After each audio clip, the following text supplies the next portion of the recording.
Bom dia, pessoal. Excelente dia, porque hoje é sexta-feira antecipada, tá? Não estranhe, porque hoje é o último dia útil da semana, né?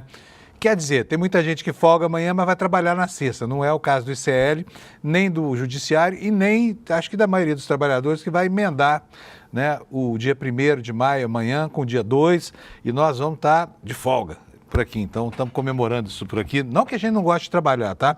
Mas descansar é melhor do que trabalhar. Concorda comigo ou não? Então, bom dia para você. Pode sair da sua cama animado aí para enfrentar o último dia de trabalho desse feriado de 4 dias aí para quem vai ter direito a isso, né?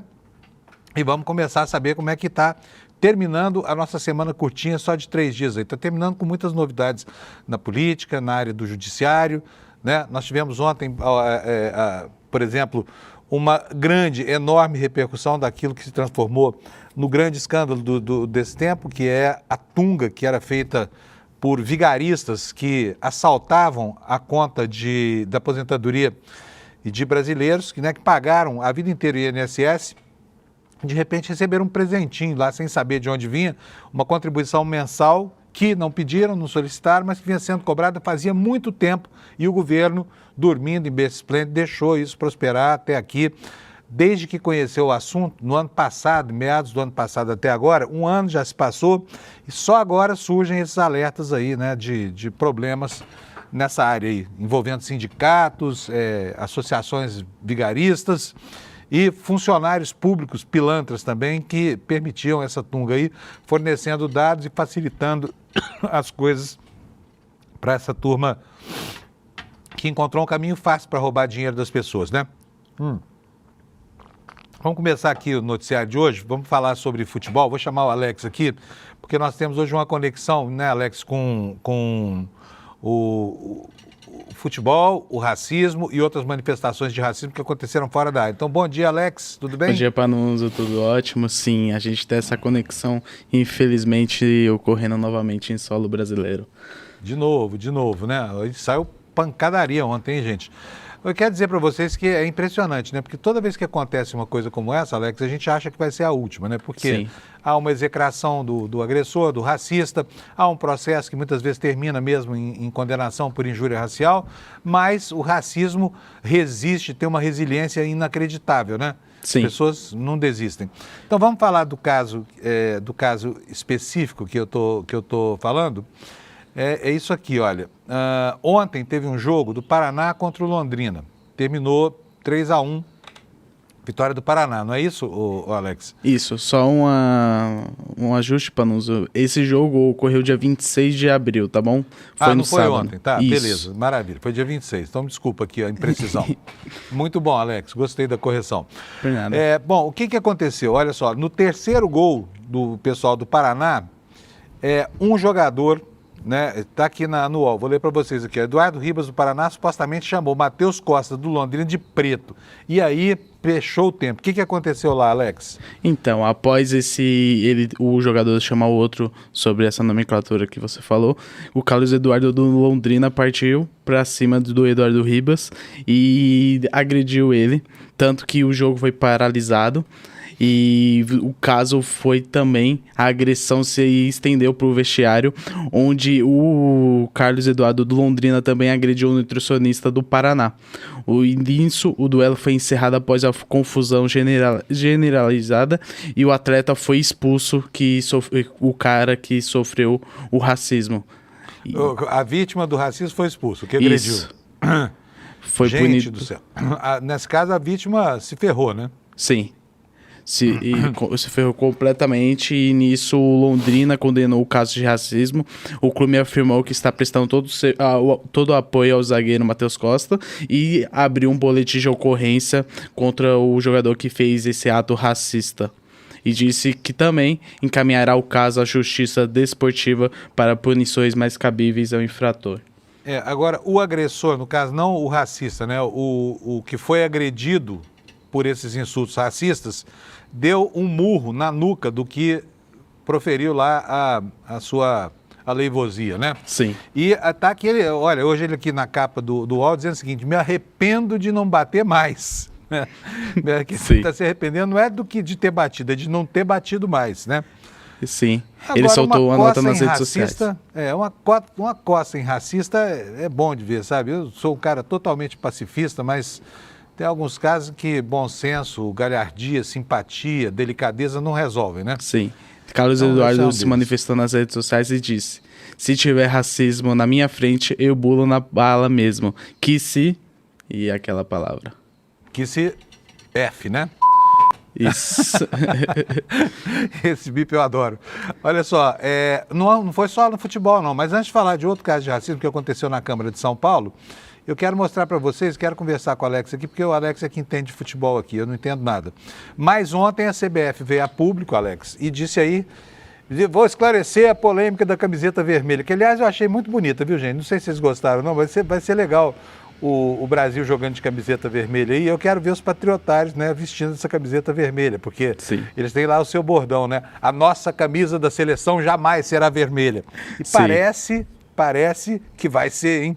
Porque ontem o que a CBF falou? A CBF falou assim, ó, não, essa foto aí não é oficial, a foto que saiu da camisa. Vamos ver se tem, olha aqui, ó, a foto da camisa aqui, ó. Mas essa foto aqui, gente, está em vermelho e preto, é diferente da que a gente viu ontem, hein, Alex? Porque a de ontem era vermelha, mas ela tinha aqui na barra da manga, né, uma fitinha verde e amarela, né? E essa Sim. não tem. Então, é que aquela foi uma montagem que a rede social fez depois desse vazamento que aconteceu da suposta camisa vermelha da seleção. A ideia original realmente era essa, que é toda vermelha com detalhes totalmente preto do símbolo e também da patrocinadora. Pois olha, se a CBF puder aceitar um palpite, eu prefiro a outra. Eu achei mais bonita do que essa com esse preto. Nada contra o Flamengo, tá, gente? Mas a outra é mais bonita, você não achou? A da montagem da internet? Sim, ficou bonito demais. Tá aí, CBF, Poderia aproveita, utilizar. né? Sim. Vamos correr aqui com o noticiário, porque afinal de contas o tempo hoje já são 7h07. Como eu falei, Alex, houve outros casos de racismo ontem aqui. Nós tivemos uma confusão lá na Câmara de São Paulo. Deixa eu ver se eu acho aqui a matéria para mostrar para vocês. Tá aqui, olha, envolvendo duas vereadoras, uma do Partido Novo, que é a Cris Monteiro. A Cris Monteiro é uma pessoa bacana, viu, gente? Mas ontem ela pisou na bola. Ela pisou feio na bola. Ela é uma empresária que começou como outsider na política, no mandato passado de vereador, foi reeleita, está lá fazendo lá o seu trabalho, é uma vereadora da direita, mas não é um selvagem completo. Mas ontem deu uma de selvagem aqui. O que nos fala aqui a revista Brasil de Fato, né, na internet? Uma mulher branca, bonita e rica incomoda muito, disse ela ontem na sessão da Câmara de São Paulo, e acabou sendo acusada de racismo por uma vereadora do PSOL. O que diz aqui essa matéria para a gente esgotar o tema do racismo na edição de hoje? Durante a sessão do plenário da Câmara Municipal de São Paulo, que analisa o reajuste salarial dos servidores municipais, a vereadora Luana Alves, do PSOL, acusou Cris Monteiro do Novo de racismo, pediu a suspensão dos trabalhos. Após Alves falar no plenário, Monteiro... Eu acho engraçado esse negócio de sobrenome aqui no texto escrito, porque a gente não sintoniza, né? No Brasil, para nós, o prenome é mais importante que o sobrenome. Mas vamos lá.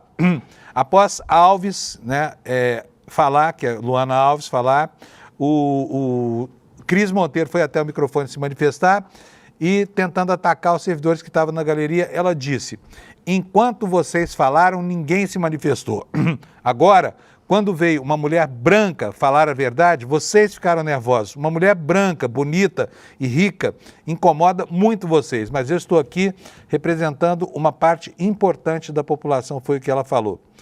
E você que está me assistindo aí, o que você acha? Você acha que isso é racismo? Ela fez uma referência a si mesma, como mulher branca, bonita e que incomoda os demais. Os demais são os pretos feios, é isso? Eu não vejo dúvida nenhuma aqui de que há um preconceito enorme nessa frase aqui, embora ela não constitua injúria, porque ela não é direcionada a ninguém, ela não está chamando ninguém de preto, mas ela está aqui realmente fazendo uma manifestação muito complicada, né? Então isso aconteceu ontem, nós tivemos infelizmente aí 2 casos relacionados ao racismo que no Brasil insiste em não ir para a sepultura cultural, né? Ele continua vivo esse tema e, como a gente vê, gera manifestações em tudo quanto é lugar, né? E olha, tem mais uma coisa aqui sobre racismo, eu não esgotei ainda não. Ontem, a Justiça do Distrito Federal, pode botar na tela para mim, Alex, por favor? Essa aqui é a informação do site Hora Jurídica, HJur, um site jurídico que eu estou me acostumando a ver.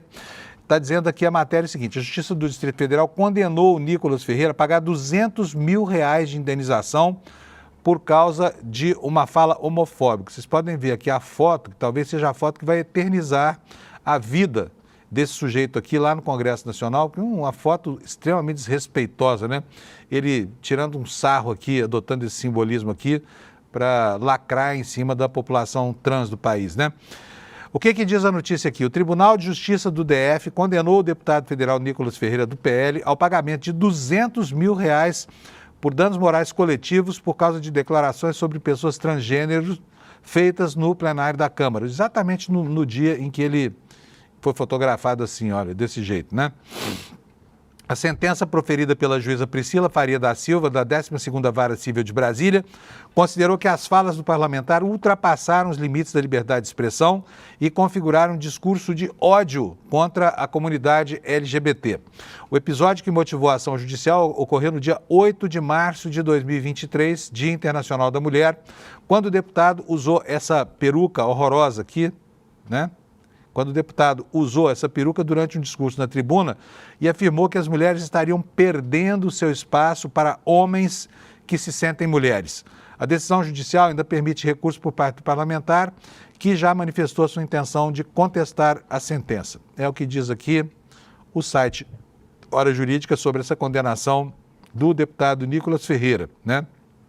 Que não por acaso ele se auto-intitulou Nicole nesse dia aqui e ganhou o apelido de Nicole, né? Antes o apelido dele era Chupetinha. Antes de entrar nos destaques do site do ICL, vou mostrar para vocês a previsão do tempo. E olha, friaca tá chegando aí, hein, gente? Frio pra caramba, para nós aqui mais ao sul e no sudeste do Brasil. E nós temos aqui, olha, vamos começar aqui pelo sul, uma manchinha amarela aqui, olha, na fronteira entre o Rio Grande do Sul e Santa Catarina, próximo ao litoral, com 2 alertas. Vamos ver que alertas serão esses aqui. Alerta de geada, né? Na região da Serra Gaúcha, na região, no interior do Paraná também, Santa Catarina, geada. Vamos ver o que está dizendo aqui o INMET sobre essas duas regiões.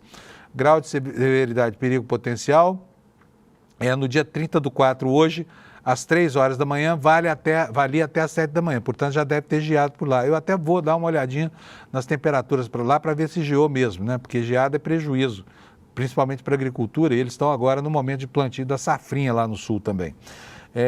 O INMET publica aviso iniciado tal, risco leve de perda de plantações, portanto a geada não deve ter sido muito severa. Aponta aqui o Instituto que as temperaturas mínimas chegavam até 3 graus Celsius, então aí a congelação, o congelamento do orvalho, né? E isso acaba matando as plantas.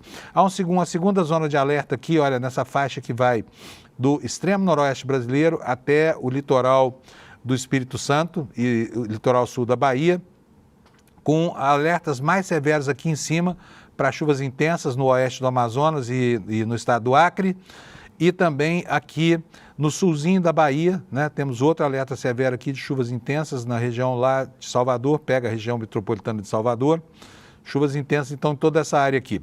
E na parte superior lá em cima também chuvas nessa área que vai do extremo oeste do Brasil até o estado do Maranhão, tá? Da fronteira do Maranhão com o Piauí. Então agora a gente vai ver como é que ficam as temperaturas, porque agora está ficando interessante, né? Olha, eu achava que a gente não ia nunca mais sentir frio, né? Mas eu tenho vindo trabalhar com um agasalhozinho leve ainda, porque aqui em São Paulo não esfriou o que a meteorologia prometeu. Mas vamos lá saber como é que ficam as temperaturas. E hoje apareceu aqui, olha, uma mancha cinzenta aqui no mapa, não é uma cor usual, né? O que acontece? Muitas nuvens com nevoeiro, é a previsão aqui para São Paulo, cuja máxima vai ser de 22, cuja mínima na madrugada foi de 14 graus. Mas eu vou voltar aqui para o sul, para a gente ver Porto Alegre como é que fica, mínima de 12. Hoje eu não vou nem falar a máxima, porque não importa, né? Importa a mínima aqui para essa região. Mínima de 12 em Porto Alegre, mínima de 15 em Florianópolis. Lá em Curitiba, 24 graus de temperatura máxima e 9 de mínima. Em São Paulo, 14 de mínima, 22 graus de dia, vai ficar fresquinho, portanto. No Rio de Janeiro, 28 de máxima e 19 de mínima. Em Vitória, de 26 a 22, a temperatura vai variar pouco. Em Belo Horizonte, vai de 18 a 23. Em Goiânia, 30 de máxima, 19 de mínima, 26 graus de máxima e 17 de mínima em Brasília. Em Campo Grande, máxima de 19. Olha, está fazendo frio lá, hein? Pessoal, os sul-mato-grossenses lá vão acordar hoje cachecol. 13 graus de mínima, 29 de máxima. Em Cuiabá, 23 de mínima e 30 de máxima. Aqui o frio já não existe mais, né? Depois em Porto Velho, 32 graus de máxima. Em Rio Branco, também a mesma temperatura. Manaus, muita chuva, trovoadas, 32 de máxima. Boa Vista, 38 graus. O pessoal de Boa Vista vai passar calor hoje. Lá em Macapá, 32 graus de máxima. Em Belém, 33. São Luís, 29. Em Teresina, que é a capital brasileira do calor, apenas 32 graus. E aqui as capitais do Nordeste, Fortaleza com 31, não chove em Natal, que terá 32, nem em Recife com a mesma temperatura, nem em Maceió com a mesmíssima temperatura, nem mesmo em Aracaju. E em Salvador teremos 30 graus de máxima e 26 de mínima, possibilidade de chuvas isoladas. Essa é a previsão. O pessoal do Tocantins reclama que eu esqueço deles, é verdade mesmo. Então vamos aqui, ó. Palmas terá 32 de máxima, 23 de mínima, nuvens, possibilidade de chuva isolada, tá? Essa é a previsão do tempo no Brasil hoje, tá? E aqui no G1 nós temos uma matéria aqui dizendo que as manhãs vão ser geladas no Centro-Sul e esses alertas que eu já falei para vocês de chuva, né? Como é que fica o tempo no feriadão aqui? Como é que vai ser para você se programar aí para botar na mala as roupas de que você vai realmente precisar? O feriado prolongado do Dia do Trabalho deve ter dias típicos de outono em todo o Brasil. Previsão é de que as manhãs entre 1º e 4 de maio sejam mais frias e as tardes mais quentes, mas a temperatura média dos dias permanecerá agradável, longe do calor. A massa de ar polar intensa que entrou no país pela região sul no início da semana segue influenciando todo o clima. Então, se prepare aí, bote blusa na mala, seja lá onde você for. Se for aqui no centro-sul do país, vai ser legal. A gente vai matar a saudade do inverno. Tá? Gente, olha, vamos passar para o noticiário político. Eu quero mostrar para vocês agora aqui os destaques na capa do nosso portal aqui do iclnoticias.com.br. E a notícia principal coincide com a nossa manchete aqui do Desperta hoje. A proposta de Alcolumbre sobre o 8 de janeiro divide governo e oposição e que a oposição está insistindo em anistia ampla, porque o objetivo da oposição não é deixar os magrinhos à vontade. O objetivo da oposição é trazer o Bolsonaro de volta lá das catacumbas das ilegalidades que ele cometeu, de novo para o proscênio, né, para o primeiro plano da cena política no Brasil. E ele está inelegível e só não será condenado e preso se essa proposta esdrúxula de anistia passar. Mas a articulação continua avançando e ontem eu avisava que, olha, isso começa de um jeito e termina de outro, né? E dito e feito, começou com a apresentação de uma proposta que parece uma proposta palatável, Jacques Wagner falou isso, Lindbergh falou isso, até eu falei isso, para se transformar num divisor de águas, né? E hoje nós temos agora um novo elemento na cena política e vocês precisam prestar atenção a isso, que é uma federação criada entre a União Brasil e o PP, que virou, na prática, o maior partido político lá do Congresso Nacional. E fica aqui uma interrogação sobre como essa gente vai abrir, como é que essa gente vai iniciar, né,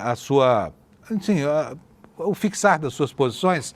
Por quê? Porque se esse grupo se voltar contra o governo, se adquirir um perfil de oposição, nós vamos ter muitas dificuldades daqui para frente, né? E eu já vou falar sobre isso. Mas eu quero voltar aqui para a proposta do Alcolumbre, está aqui na nossa manchete.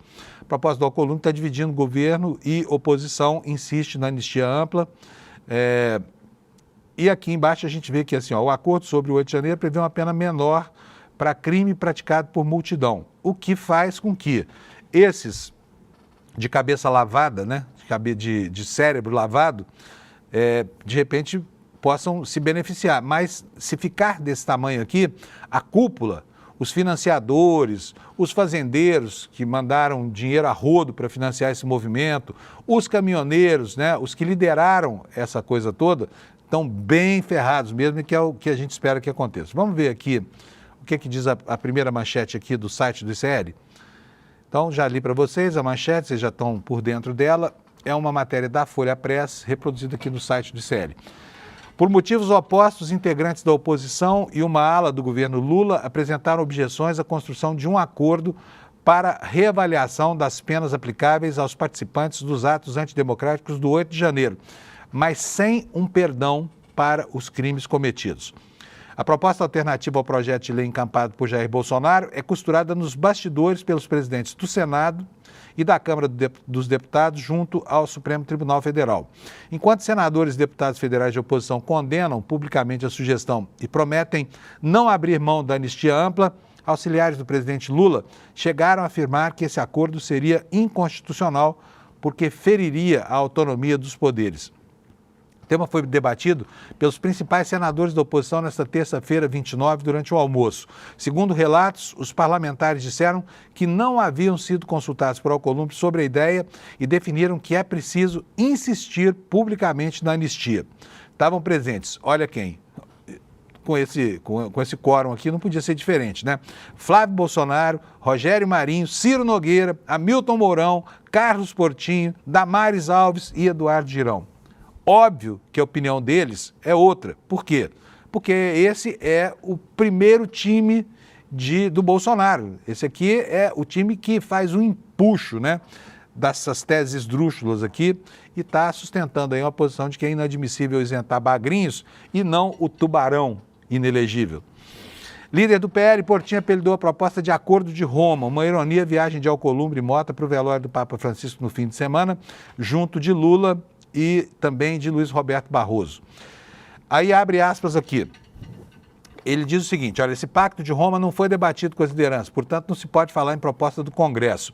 Se há nesse fato alguma certeza é de que os presidentes da Câmara e do Senado, se estão conversando com o Supremo, é porque concordam com as penas que exorbitam, concordam que as penas exorbitam. Na mesma linha, Rogério Marinho afirmou que a oposição vai reiterar o pedido de anistia independentemente da proposta de Alcolumbre. E perguntou o seguinte, você acha normal que o parlamento esteja discutindo um projeto e que o judiciário decida como esse projeto vai se dar?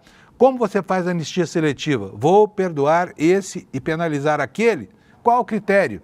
Muito simples, senador.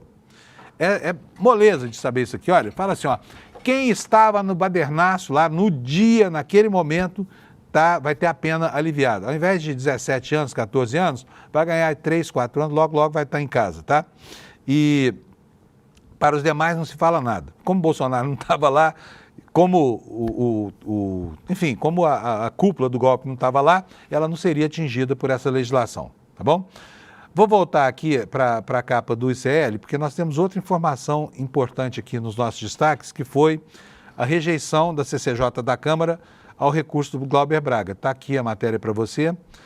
Como era previsto, inclusive, né, porque o relator desse pedido, desse recurso, já tinha negado. Então, era previsível que houvesse a negativa por parte da Comissão de Constituição e Justiça, que é constituída por uma grande parcela de bolsonaristas. Eles seriam, dos 66 membros da comissão, seriam pelo menos 30. Então, eles têm uma força grande lá.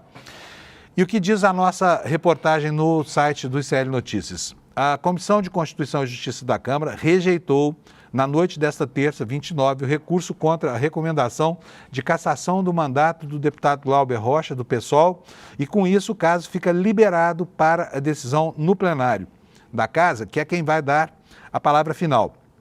Foram 44 votos a 22 contra o relatório do deputado Alex Manente. E aqui, gente, me chama a atenção, assim, a guinada à direita desse Cidadania, porque afinal de contas, Cidadania um dia foi o Partido Comunista do Brasil, né? Devia ter pelo menos um apego à tradição e manifestações de certos líderes, cujo nome eu não vou nem citar aqui, que foram próceres, né, do processo de abertura do Brasil, e hoje estão aí se insurgindo abertamente contra qualquer coisa que tenha um caráter progressista, tipo Roberto Freire, assim, uma pessoa que eu prezava muito lá atrás, mas está ficando um velho reaça, sabe? E posições absolutamente inaceitáveis, assim, para quem se pretendeu um dia progressista, né? E agora vem esse Alex Manente aí e faz uma pataquada dessa com Glauber Braga.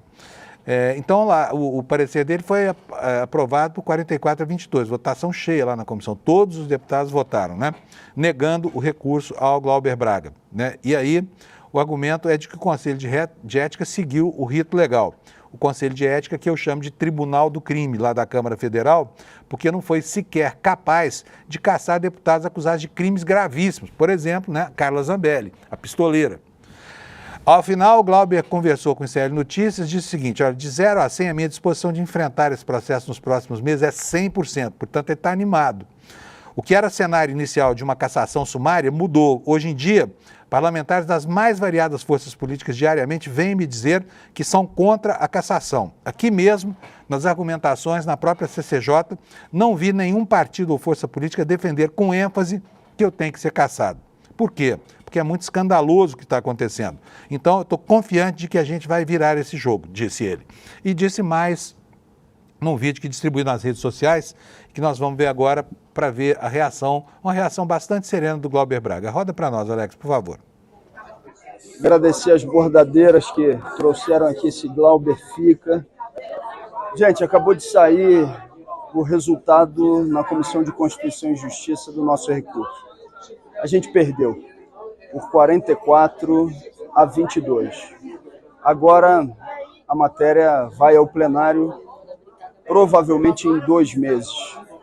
Isso cairia aproximadamente no dia 1º de julho. Estou firme, eu não tenho como deixar de agradecer profundamente a solidariedade de vocês, que tem sido fundamental para a gente enfrentar esse processo.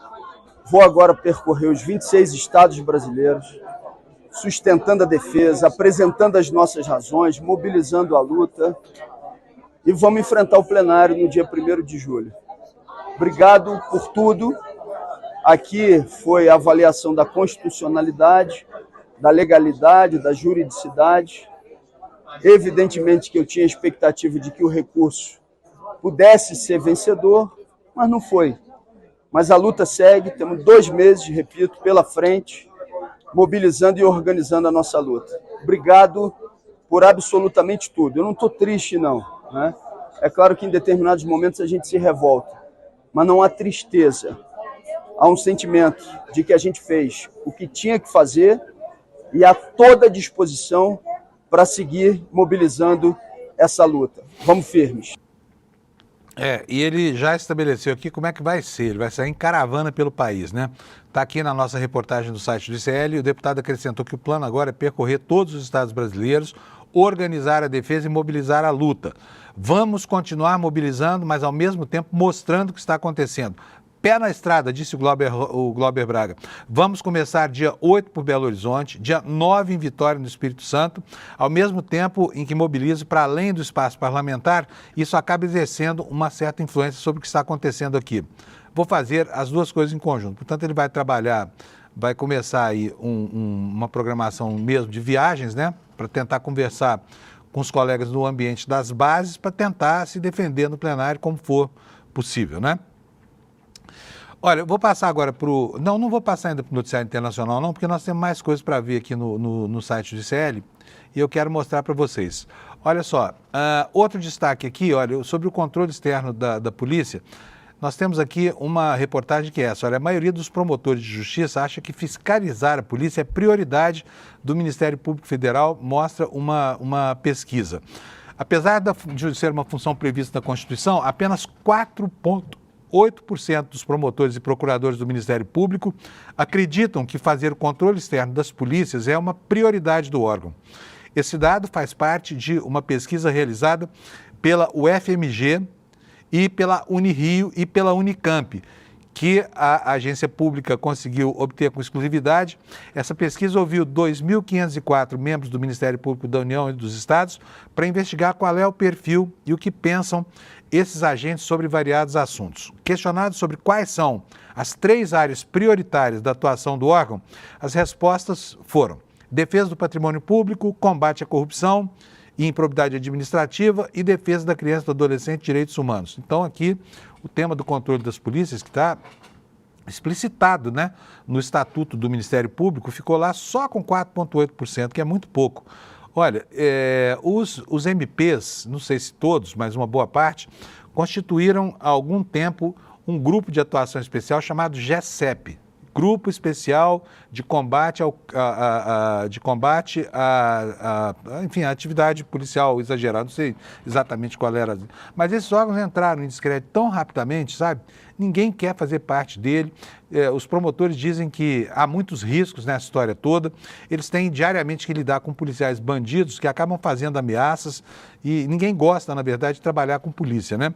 E muitos promotores e procuradores também são, de certa forma, aliados dessa causa da violência, porque quando a gente vê, por exemplo, em vários estados brasileiros, né, a atuação dos promotores e procuradores do júri pedindo absolvição de policiais que cometeram crimes hediondos, é de deixar a gente desesperançoso, né?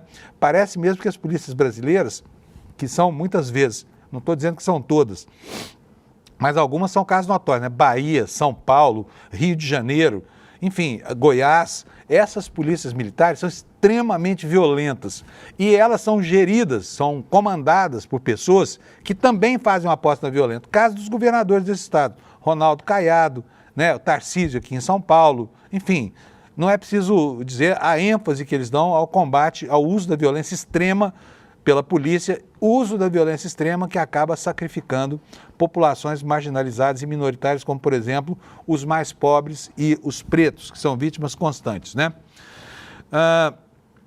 Aconteceu, mudando de assunto, aconteceu um fato curioso, né? Uma senadora da República deu voz a um empresário, porque estava fazendo testemunho falso na CPI das bets, né? Olha aqui a cara dele, ó, a cara do empresário. O empresário Daniel Pardim Tavares Lima foi preso nesta terça-feira acusado de falso testemunho durante uma reunião da Comissão Parlamentar Inquérito das bets no Senado. Pardim negou conhecer a Adélia Jesus Soares, sua sócia. Como é que o cara não conhece a sócia? Pior do que isso, hein, Alex? É só o cara não conhecer a própria esposa, né? Casado Sim. com quem? Não conheço. Então o cara é sócio aqui de uma empresa. Você sabe o nome? Você é casado, Alex? Não, né? Não, eu só namoro mesmo. E qual é o nome da sua namorada? Ana Beatriz. Ah, tu sabe, tá vendo, gente? Se fosse sócio da Ana Beatriz, saberia também. O que aconteceu aqui? O Pardim negou que conhecesse essa Adélia de Jesus Soares. É sócia dele em uma empresa chamada Peach Blossom River, o que foi considerado falso pelos parlamentares. A relatora da CPI, a senadora Soraya Tronic, que não é de brincadeira, pediu prisão em flagrante do empresário. O que foi aceito pela presidente da comissão é um senador chamado Dr. Irã, do PP, lá do Paraná. O que ela disse? Vou pedir vênia aqui, mas senhor Daniel Pardim Tavares Lima, o senhor esteja preso. Esteja preso é por minha conta, porque ela falou, o senhor está preso. O senhor e seus advogados vão poder explicar em um habeas corpus, disse a relatora Soraya Tronic, botando o meliante sob aos cuidados, né, Alex? Sim. Olha, eu gosto dessa cena, né? A gente sempre torce por uma pequena confusão, né, gente? Mas a Soraya Tronic, ó, linha dura, hein? Linha duríssima. Não brinque, se você for convocado para depor no CPI lá em Brasília, cuidado com ela. O advogado do empresário, Lucas Monteiro Faria, acusou o parlamentar de abuso de autoridade, negou que o empresário tenha mentido. Como assim? O advogado falou que ele não mentiu. O cara se associou a alguém que ele não conhece, não sabe nem o nome. O que o advogado falou? Gostaria somente que se justificasse qual foi a mentira que ele pregou aqui. Não houve nenhuma mentira. Aí o presidente da CPI, o doutor Irã, suspendeu os trabalhos por 5 minutos para discutir o pedido da prisão e, ao reabrir, atendeu a relatora. Disse o seguinte, em virtude dessa solicitação de prisão em flagrante, solicito à Polícia Legislativa do Senado que tome as providências para lavrar o auto de prisão, informou o presidente da CPI. O senador Irã disse que a sócia do empresário Daniel Pardim, uma advogada, né, a dona Adélia de Jesus Soares, deve ser conduzida à força à CPI para prestar depoimento. Sabe por quê? Porque ela já foi convocada para comparecer na terça-feira e não compareceu. Então agora vai sob vara. Olha, essa CPI está trabalhando, hein, gente? O assunto super merece, porque esse assunto, bets, olha, o ICL mesmo foi a ponta da lança dessa história de investigar essas empresas que estão drenando a poupança de velhinhos, aposentados, gente vulnerável que acaba se viciando nessas apostas, né? E, sabe, com cerca de 3 bilhões de reais levados só do Bolsa Família. 3 bilhões em apostas, né? Dinheiro que vai pelo ralo com velocidade gigante. Eu, pessoalmente, não entendo como é que alguém aposta nesse tipo de espelunca, sabe? Por quê? Porque são arapucas feitas para a gente perder dinheiro. O Alex já fez alguma aposta, Alex? Em bet? Nunca. Olha lá, e o pessoal aqui do CL não gosta disso, não. Nunca fiz nenhuma aposta na minha vida e não faço também. a gente não só não faz, como a gente também não recomenda, né, Alex? Isso. Então preste atenção, não seja trouxa. Você botar seu dinheiro nessas espeluncas aí é para perder dinheiro, tá? É aquela história, né? É o lobo com a boca aberta e o cordeirinho caminhando para dentro da garganta dele. Vamos falar você está rindo só no meu ouvido aqui, Alex? Ah, então tá bom. Gente, noticiário internacional. Hoje eu estou engraçadinho, né? Eu sei, vocês devem estar falando aí no chat horrores de mim, mas é porque eu estou tão animado com esse feriado que vocês nem imaginam, viu? Washington Post na tela para nós, Alex. Olha, gente, hoje o estrupício do Trump faz 100 dias de governo, né? E os jornais no mundo inteiro prestaram atenção a essa data. Por quê? Porque os câmbios que aconteceram são câmbios horríveis, né? Ninguém sabe o que vai acontecer.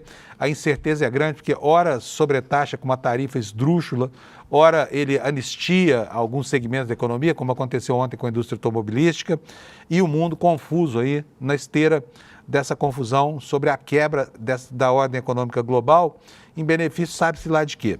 E o jornal Washington Post, que eu sempre uso aqui para abrir o noticiário internacional, tem na sua manchete esta informação: Trump reúne apoiadores em Michigan para comemorar seus 100 dias no cargo. O presidente destacou o ritmo acelerado que manteve durante 3 meses de mudanças drásticas na força de trabalho federal e na política. Força de trabalho federal são os que ele demitiu, tá?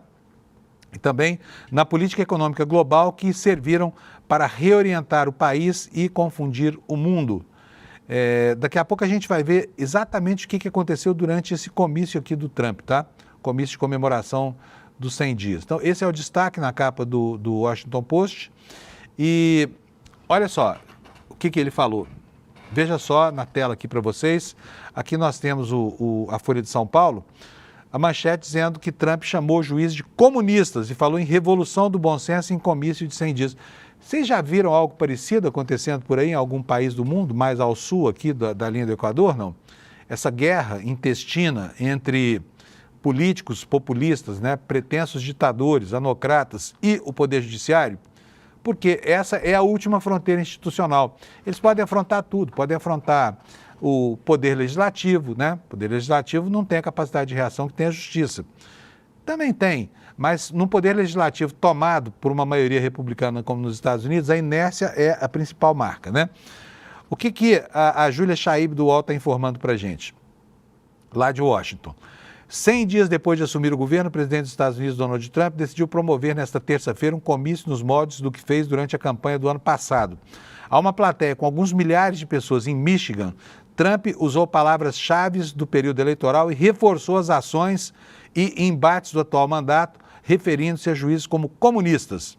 Não podemos permitir que um punhado de juízes comunistas de extrema esquerda obstruam a aplicação das nossas leis e assumam os deveres que pertencem exclusivamente ao presidente dos Estados Unidos. Os juízes estão tentando tirar o poder dado ao presidente para manter o nosso país seguro. Como ele tem uma vocação ditatorial, ele confunde a marra legal, né? Confunde o arcabouço legal com o poder imperial de uma categoria que se insurge contra ele, porque não me parece que o comunismo seja um grande problema em todos os Estados Unidos, muito menos no Poder Judiciário dos Estados Unidos, né? Ele acha que os juízes, porque impedem certas atrocidades que ele tem proposto na forma de decretos lá, né, que se chamam atos executivos, sejam levados a efeito. Então, os juízes são comunistas, tá? Uma das marcas dos primeiros 100 dias, diz aqui a Folha de São Paulo, entre o líder republicano e magistrados, que tem emitido ordens bloqueando suas ações, Trump editou mais de 140 processos nesses primeiros meses. Superou, inclusive, a própria marca do primeiro mandato. Segundo o jornal The New York Times, no período, houve 122 ordens suspensas, ao menos temporariamente. Embora seja visto por analistas como um sinal de autoritarismo, esse excesso de decretos é, na verdade, comemorado pelo presidente americano. Ele afirmou nesta terça-feira ter feito mais de 1.000 ações executivas nesses primeiros meses do ano. Como em praticamente todos os pronunciamentos públicos, o presidente exaltou as suas políticas na área de imigração e, sobretudo, a deportação para uma prisão em El Salvador, o seu personal campo de concentração, né, de pessoas acusadas de integrar facções criminosas, embora a medida tenha sido amplamente contestada pela Justiça.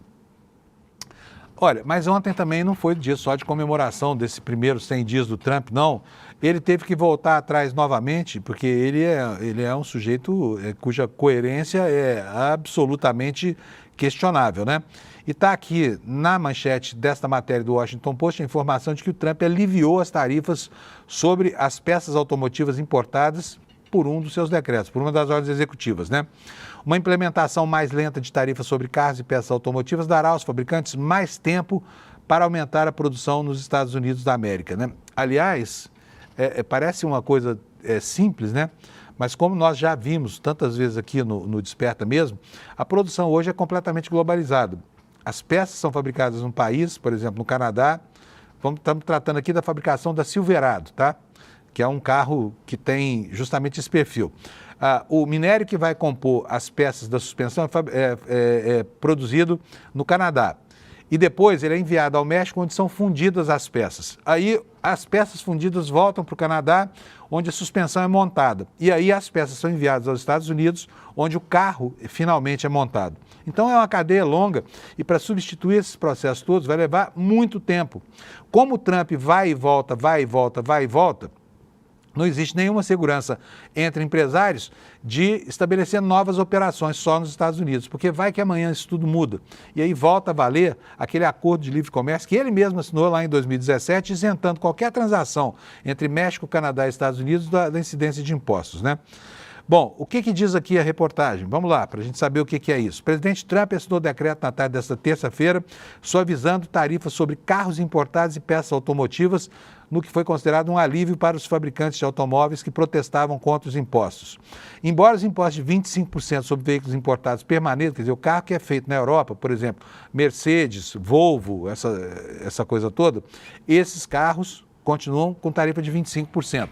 A Casa Branca está alterando as tarifas para garantir que elas não sejam acumuladas com outros impostos, como os do aço e do alumínio, que são produtos usados na fabricação desses veículos.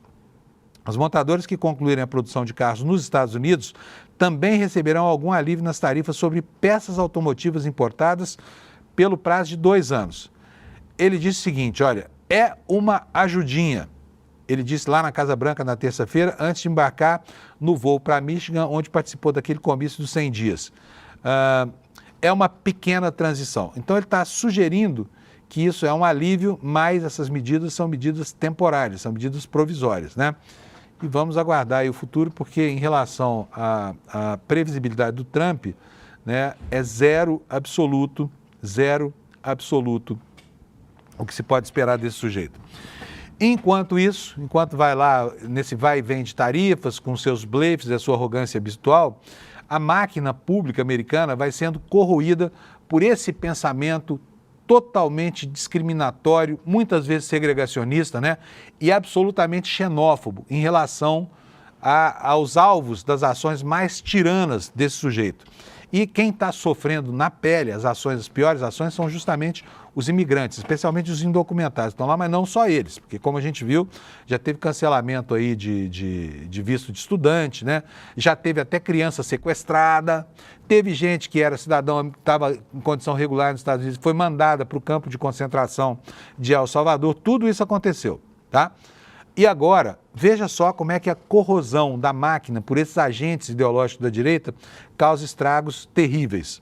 A matéria também, uma vez mais, é do Washington Post, ela está afirmando aqui, olha, que fontes e registros mostram que a polícia dos Estados Unidos está auxiliando no esforço de deportação em massa de Trump. A polícia a gente pensa que é ruim só aqui, mas não é, né? O cara lida com a violência o tempo todo, acaba se tornando meio que um monstro, assim. Agora, olha só. Imagina que você está aqui no Brasil e tem aí um maluco, vai que o Bolsonaro volta e de repente resolve expulsar os nordestinos do Sudeste, sei lá.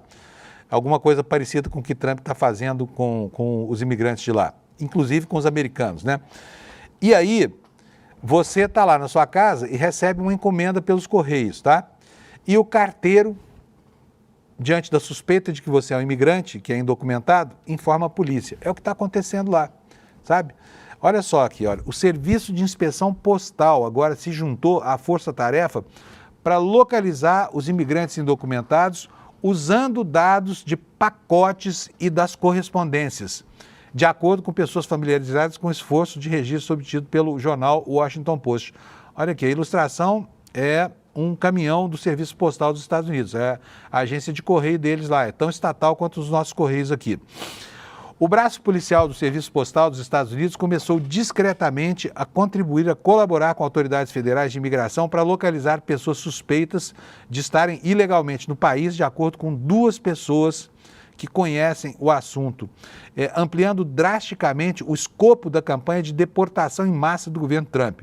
O Serviço de Inspeção Postal dos Estados Unidos, que é uma força policial e investigativa pouco conhecida dessa agência postal, juntou-se recentemente a uma força-tarefa do Departamento de Segurança Interna voltada para encontrar, deter e deportar imigrantes indocumentados, disseram as fontes que falaram anonimamente ao jornal. As autoridades de imigração estão buscando fotografias do exterior de envelopes e pacotes, um programa do serviço de inspeção conhecido como mail covers, capa da correspondência, e acesso aos amplos sistemas de vigilância da Agência de Investigação Postal, incluindo dados de contas online do Serviço Postal, informações de rastreamento de pacotes e correspondências, dados de cartões de crédito e material financeiro, endereços de IP, entre outras coisas. E a matéria ressalta que essa colaboração postal representa uma escalada significativa na repressão à imigração promovida pelo governo Trump. O que você acha disso? Você acha razoável? Vamos agora para o outro lado do Oceano Atlântico. Vamos pegar aqui o jornal Guardian, O jornal Guardian também tem na capa dele, na edição da internet aí, esta manchete: Trump avisa que nada vai me parar nesse comício lá de Michigan, para comemorar os 100 dias no cargo. O presidente realizou o evento de campanha, está aqui até um videozinho aqui do Trump. Deixa eu rodar esse vídeo aqui, Precisa de ajuda para... Não. Propaganda aqui não.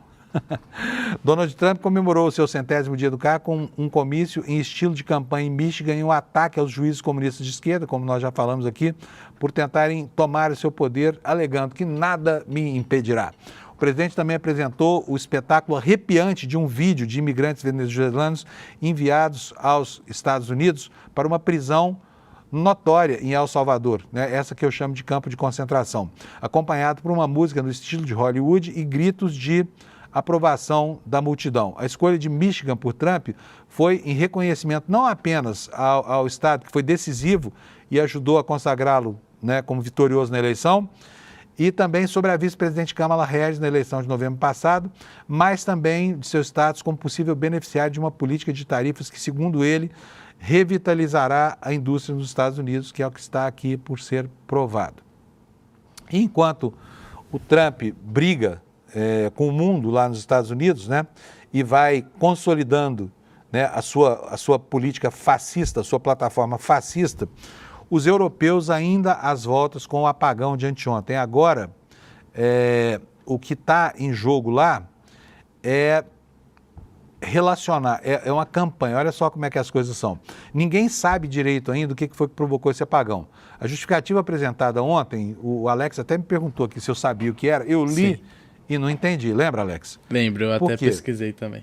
Exatamente. Dava conta de um fenômeno atmosférico na França, um fenômeno raro, não tinha nem nome desse fenômeno ainda, que teria provocado uma certa vibração numa frequência que impactou, uma frequência espúria que impactou a frequência com que a energia é conduzida nos cabos de alta tensão. Eu vi essa explicação, decorei, mas não entendi nada. E agora há um debate lá em Portugal e na Espanha, condenando aqui o uso de energias alternativas. Imagina, os amigos do petróleo estão tentando dizer que a culpa é da energia eólica, enfim, de outras formas de energia que lá na Europa já tem uma participação importante na matriz energética. E no Diário de Notícias de Lisboa, está aqui a manchete. Olha, o presidente da rede elétrica, que é lá o ONS deles, da Espanha, na Espanha, o jornal é português, mas a matéria é sobre uma autoridade espanhola. Ele está dizendo aqui que não está correto relacionar apagão com fontes alternativas de energia. E o que diz a matéria? O que diz aqui a matéria? A rede de energia adiantou que o intercâmbio comercial de energia entre Portugal e Espanha não funciona por precaução, por causa do apagão que atingiu a Península Ibérica ontem. Portanto, ainda nem tudo está restaurado, E os passageiros os passageiros têm que contatar ainda, porque tem muita bagagem extraviada, voo que não saiu, né?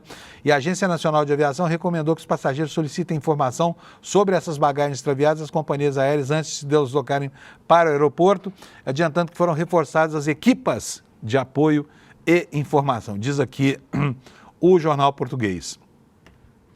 Vamos passar agora para o jornal The New York Times, para a gente ler aqui uma manchete, antecipando aqui, é um artigo não é de opinião, é um artigo de análise, que está falando aqui sobre o cenário que espera o novo primeiro-ministro do Canadá, Mark Carney, né, que deu uma virada lá e entregou de novo para o campo progressista o mando do poder lá, depois de 10 anos do atual, mas já ex-primeiro-ministro lá, o Justin Trudeau, né? Mark Carney conquistou o Canadá, mas não haverá lua de mel. O que está previsto aqui é uma queda de braços grande entre conservadores e ele, né? Por quê? Por causa de várias questões. Mas no cerne de tudo isso estão as ameaças americanas de transformar o Canadá no 51º estado. Não se sabe se é uma ameaça retórica ou se é uma ameaça real do Trump. O que diz aqui a matéria? O primeiro-ministro canadense conseguiu uma reviravolta política impressionante, apresentando uma plataforma anti-Trump, prometendo reanimar a economia. Só que agora ele vai precisar cumprir as promessas, né? Então, está dizendo aqui que ele realizou um milagre político na reportagem, levou o partido do abismo das pesquisas, né, ao topo em apenas 3 meses. Disse aos canadenses que era a pessoa certa para enfrentar o Trump e agora, com a experiência dele em economia, ele saberá como impulsionar a economia fraca do país e fortalecê-la mesmo em tempos turbulentos. Esse primeiro-ministro do Canadá, ele é banqueiro, tá, gente? Só que banqueiro lá é diferente de banqueiro aqui, tá? Vamos falar sobre o escândalo do INSS, gente? Olha, a cada hora que passa, as revelações sobre essa armação dos corruptos lá, dos funcionários do INSS, né, das autoridades coniventes, deixa a gente mais abismado. Olha, o tal careca do INSS, certamente você já ouviu falar dele, ele se chama Antônio Nunes, né? Primeiro diz que as suspeitas não são verdadeiras, só que ele recebeu dinheiro rastreado, 53 milhões de reais em entidades, né, para liberar esses descontos. Vamos ver o que trata isso aqui rapidamente? Apontado em investigação como epicentro da corrupção ativa e lobista profundamente envolvido no esquema de descontos ilegais de aposentadorias, Antônio Carlos Camilo Nunes recebeu 53,6 milhões de entidades associativas e intermediárias, de acordo com a investigação da Polícia Federal.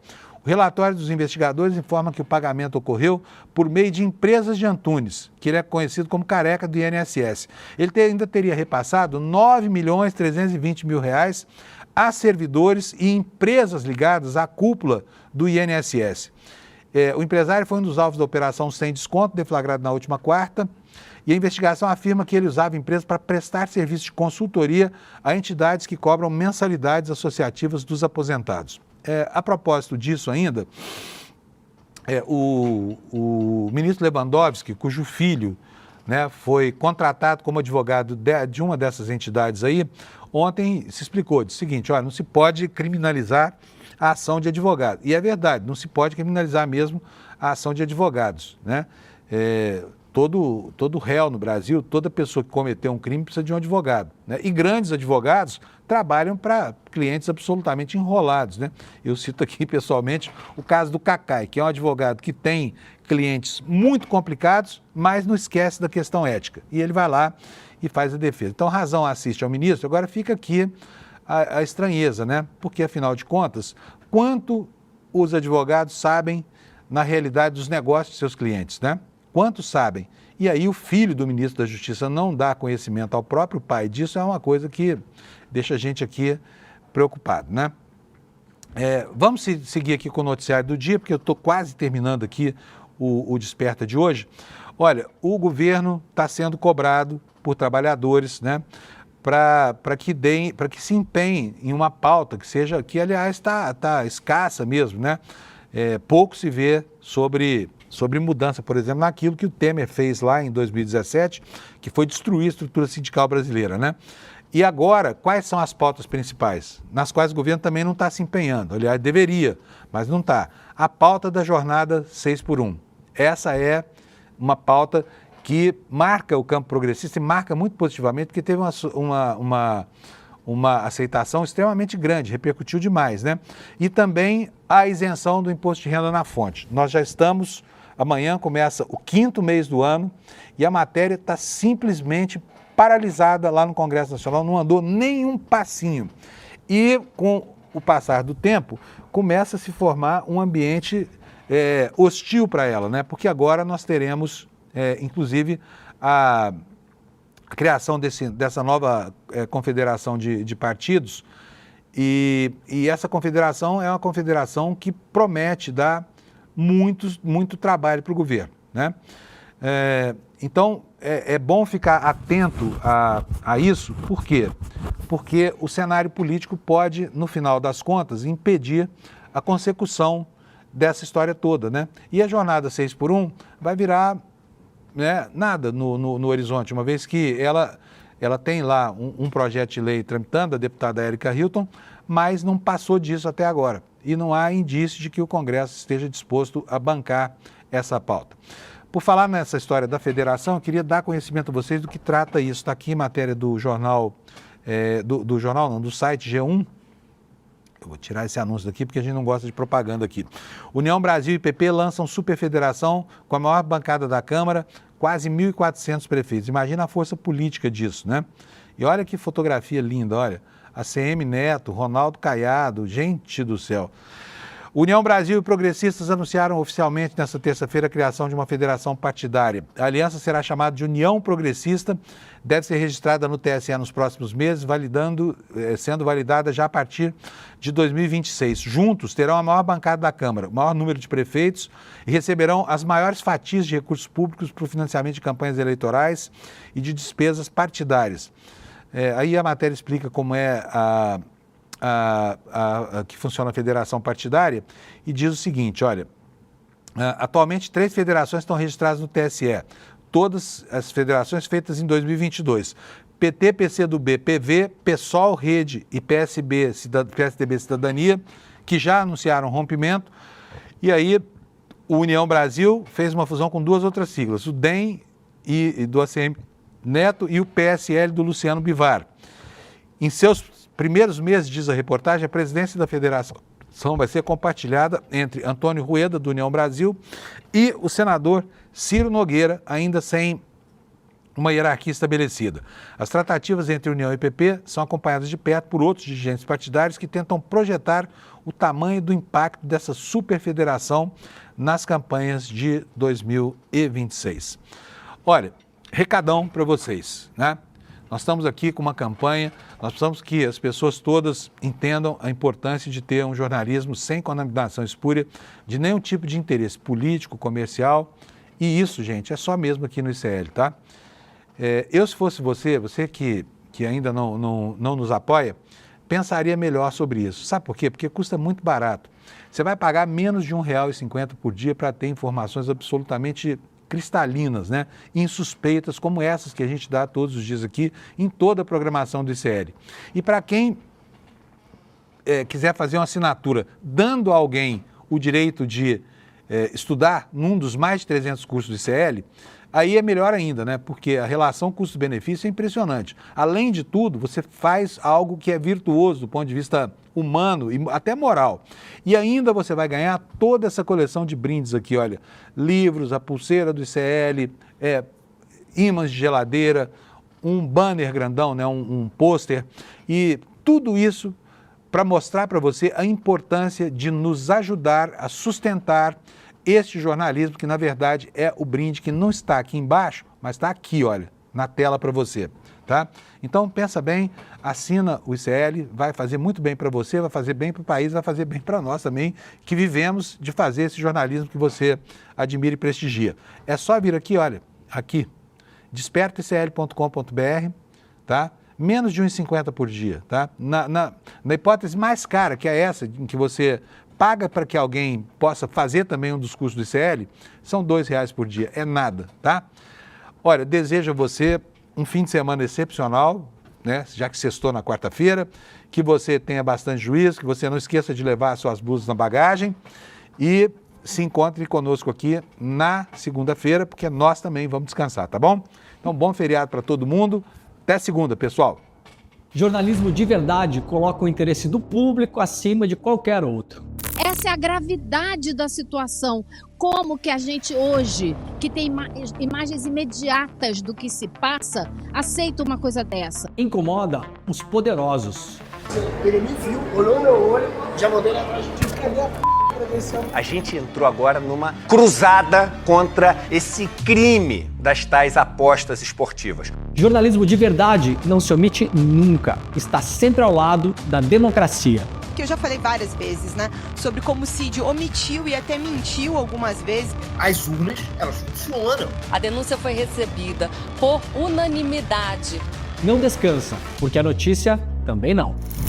A gente está subindo uma trilha no meio do mato. É um lugar perigoso também, porque é esse tipo de pedaço de terra que acabou deslizando lá para baixo, né? Então a gente está prestando atenção e está subindo para mostrar lá de cima. Jornalismo de verdade denuncia as injustiças. Um grupo de pessoas cada vez maior está sendo trazido e despejado aqui por Paraisópolis. Jornalismo de verdade é livre, sem patrocínio, sem monetização e com independência para dizer o que precisa ser dito.